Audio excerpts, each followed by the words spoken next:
Another edition of 3D Printing News Unpeeled, your daily update of additive manufacturing and 3D printing news. And for today, we've got a couple of news items to you, courtesy of 3dprint.com. And these are, one of them is from the Rady Childrens Hospital. So this is a new development. I think it's interesting. So Rady Childrens Hospital in San Diego has Helen and Will Webster Foundation, which has a 3D Innovations Lab, the 3DI Lab, which does all sorts of 3D printing stuff and fosters that kind of innovation in the hospital. Now, it's already a really wonderful idea as an endowment to do something really concrete with 3D printing and 3D digitization. Now, what they've done now is they've released a software tool called Media to DICOM. Now, this is a free tool that is not only something that the Rady Childrens Hospital can use, but any hospital, anyone in the world can use this for hospitals. And what it does is it takes videos of 3D models or the 3D data sets themselves, including files such as STL files, and converts them into DICOM or DICOM kind of encapsulated files. So the DICOM is like kind of the image format or the format for medical imaging and for lots of things. These things are put in things called packs. It's kind of a tool to make them accessible. And going from STL to DICOM or for DICOM to STL has always been difficult. But also, like, to try to then imagine you have an STL file, you actually make a model of a patient's heart or something like that, and then how do you then make sure that file actually goes in the patient's medical records? How do you make sure that the right STL or the right G code or the right kind of CAD file gets embedded in these kind of instructions? So there's like this whole 3D printing world, which kind of was a pioneering little island, and then there's like the mainstream medical world, and this kind of tool, Media to DICOM. Media and then 2, by the way, the letter number DICOM bridges that gap. So I think it's a fantastic tool to get things like CT, MRI made into STLs, and also to get STLs and then all these kind of medical 3D printed files easily kind of embedded into the regular medical system. I think it's absolutely fantastic. It seems like a really small thing, but I love that this is a philanthropic kind of event where this free tool is going to be used by lots of hospitals. And traditionally, going to DICOM, storing DICOM files, converting them into STL, that whole area is a nightmare. So I think this is a really specific thing that can be very, very useful. GH Induction is a Spanish company. They do make a lot of induction coils and other copper things, and they have pioneered since 2015 a EBM process that uses EBM to 3D print near pure copper, 99.99% pure copper, and they basically have upgraded the size of the coils they can make. Now they can make, they have a build volume 180 by 180 by 350 millimeters for either for copper coils. So they've sold hundreds of these so far. And now what they're doing is extending their offering, and they can use copper coils more complex and much larger for all sorts of induction type of applications for automotive and industrial.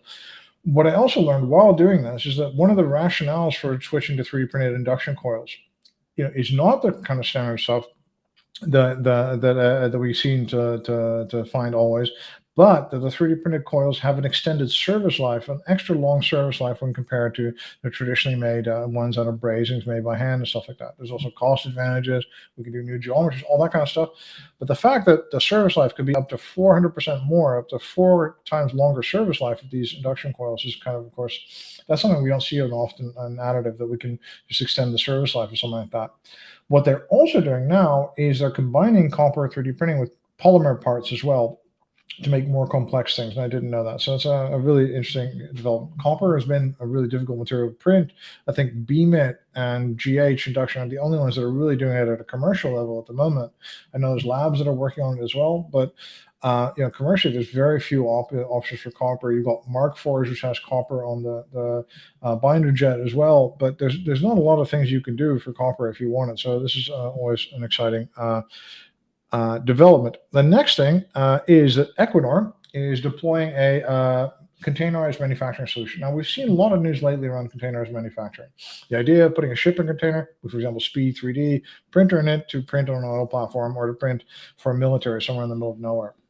We know that the United States military deployed rapid expeditionary kits of printers and other equipment to various battlefields in Afghanistan and Iraq. We know that people are developing printers for this, ruggedized printers, ruggedized FDM systems, and ruggedized complex systems like NScript, for example, has a ruggedized version of its printers as well, and other companies do too. So this is a market where, on the one hand, we've got shipping, just printing on board the ship to lengthen the voyage of the ship or to stop impeding its journey. We have oil platforms and stuff like that, and we also have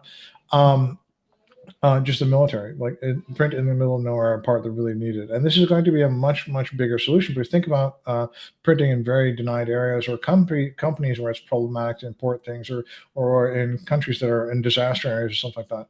We're all going to need these solutions. Now, Equinor is the Norwegian state oil company.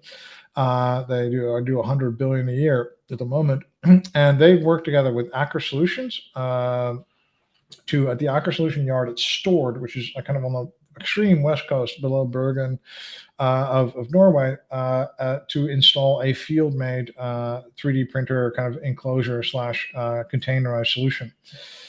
This FieldMade is a company that is really giving you all the kit you need. They have the containers, plus they have the digital inventory kind of solution for you as well. I think it's a really smart offering. It's a really smart thing to do, to say, hey, we've got your one-stop solution for we don't want to ship you containers, which of course are business that other people can play in, but we'll make it all compliant. It will store your files and allow you to exchange them, all that kind of thing, for everything you need for remote 3D printing. So Equinor is now doing this with FieldMade and Aker Solutions to put this in a relatively remote area. And then they're going to use this to print parts. What I also really like is they have a competition to try to get people to submit ideas for this, to kind of kickstart this kind of development. And I really think, from oil and gas firms, energy firms generally, any kind of interruption scenario at one point that we can print a part in a couple of weeks instead of a couple of months it might take to get a casting or something like that.